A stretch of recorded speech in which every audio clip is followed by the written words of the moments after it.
ভাবা যায় জীবন থেকে আরো একটা পহেলা বৈশাখ চলে গেল। আসলে এই পহেলা বৈশাখ আসলে ছোটবেলার কথা মনে পড়ে যায়। আগে কত ঘোরাঘুরি করতাম, কিন্তু এখন তো আমাদের সেই ঘোরার বয়সটা নেই। আমরা এই যে বাসা থেকে বের হয়ে চলে আসলাম মোবারকগঞ্জ রেল স্টেশনে, এবং এখান থেকে আমরা সরাসরি চলে আসলাম যশোর রেল স্টেশনে। তো যশোর রেল স্টেশনে আসার পর ভাবছিলাম কি করব, তখন রিক্সায় করে একটু ঘুরলাম। তারপর গেলাম পৌর পার্কে। গিয়ে দেখি এখানে অনেক লোক এসে পয়লা বৈশাখ উদযাপন করতে। তবে আমাদের কি, আমাদের তো আর ঘোরার বয়স নেই। তো পৌর পার্কে যাওয়ার পর একটা ভাই ভালোবেসে আমার বন্ধুর হাতে শুভ নববর্ষের কি একটা আর্ট করে দিল। আমার বন্ধুও এতে অনেক বেশি খুশি হয়ে গেল, কিন্তু পর মুহূর্তেই যখন সে বকশিস ছিল তখন আমার বন্ধুর অবস্থা। হাত ধরলাম মনে হয় চেনে আমার, হ্যাঁ ফেসবুকে মানে ভাইরাল টাইরাল হইলাম একবার, চেনে মনে হয়।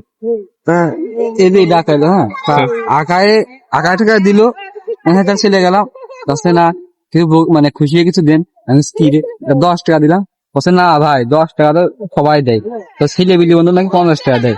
আমার ছেলে কথাই পড়লাম, নিয়ে নিলে আর কি করবো। তারপর আমরা পুরো যশোর পার্কটায় ঘুরে ফিরে দেখলাম কে কিভাবে পয়লা বৈশাখ উদযাপন করছে, আর আমাদের এগুলো দেখে ছোটবেলার কথা মনে পড়ে গেল।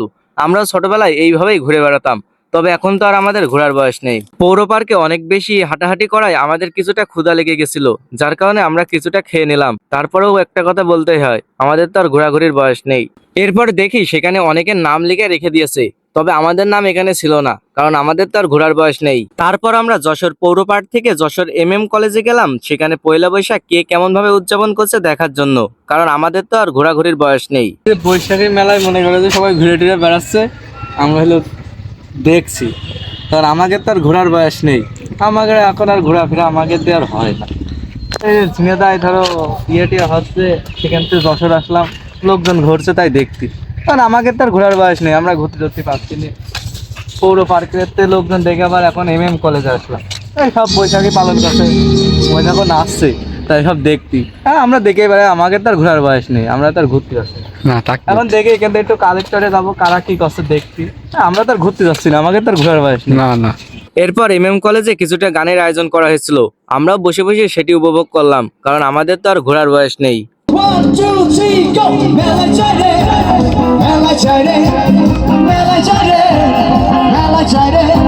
ওই বাসন্তীর শাড়ি পরে লালো মেলা হেঁটে যায়, মেলায় যাই রে, মেলায় যাই। তারপর আমরা বেশ কিছুক্ষণ যাবত সেখানে গান শোনার পরে সেখান থেকে একটি আইসক্রিম খেয়ে চলে গেলাম যশোর কালেক্টর ভবনের দিকে, শুধুমাত্র দেখার জন্য যে সেখানে পয়লা বৈশাখ কে কিভাবে উদযাপন করছে, কারণ আমাদের তো আর ঘোরার বয়স নেই। তারপর আমরা যশোর কালেক্টর ভবন থেকে গেছিলাম যশোর বাইপাস রোডের দিকে, শুধুমাত্র দেখার জন্য যে কে কিভাবে পয়লা বৈশাখ উদযাপন করছে, কারণ আমাদের তো আর ঘোরার বয়স নেই।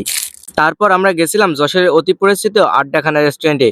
গিয়ে দেখি সেখানেও বৈশাখী মেলা উদযাপন হচ্ছে। এত কিছু দেখে আমাদের আর ভালো লাগছিল না, কারণ আমাদের তো আর ঘোরার বয়স নেই, যার কারণে অল্প একটু খেয়েই আমরা সেখান থেকে বের হয়ে আসি। তারপর আমরা সেখান থেকে বের হয়ে দেখি আমাদের ঘোরাঘুরির বয়স নেই বলে অন্যান্য মানুষেরা এত পরিমাণে ঘুরছে যে আমাদের বাসায় আসারই লাইন নেই। প্রায় 1 ঘন্টা ধরে আমরা একই জায়গায় আটকে থেকে লাস্টে কোনো উপায় না পেয়ে আমরা হেঁটে হেঁটে সেখান থেকে বের হয়ে আসা সিদ্ধান্ত। মনে করেন যে এখনো এরকম ভিড়, ঠিক আছে, এখনো জীবনে কানে ধরছি।